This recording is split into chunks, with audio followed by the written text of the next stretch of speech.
8 फरवरी को PTI disadvantage होगी, ना उसके पास बल्ले का निशान होगा, ना उसका कैंडिडेट वोटर मोबिलाइज कर सकेगा। ये चीज़ बाकी सियासी जमातों को बेनिफिट देंगी। तो क्या इसके बावजूद 10 साल की सज़ा देना ज़रूरी था? लोगों में पोलराइजेशन मौजूद है। जो कैमरे के ऊपर रिएक्शन मिलता है, मैंने वो सारे रिएक्शन टीवी पे नहीं चलाए क्योंकि बाज़ ऐसी चीज़ें थी कि हमारे इदारों के ऊपर उंगलियां उठती थी, मुझे उन चीज़ों को एडिट करना पड़ा।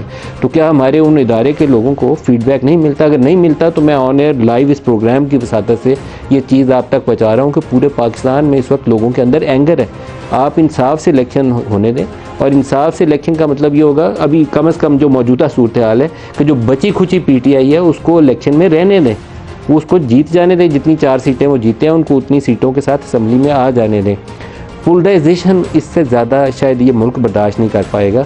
जब लोग सवाल उठाएं जुडिशरी के ऊपर और इस्टेब्लिशमेंट के रोल के ऊपर और कैमरे के सामने सवाल उठाएं, मुझे उनकी प्रोटेक्शन, उनके तहफ़्फ़ुज़ की खातिर वो चीज़ें एडिट करनी पड़ें कि मेरे एक प्रोग्राम चलाते चलाते ये बंदा जो है ना किसी जेल खाने में पड़ा होगा, तो फिर आप अंदाज़ा कर सकते हैं कि उस सोसाइटी को किस लेवल पर हम ले जा चुके हैं।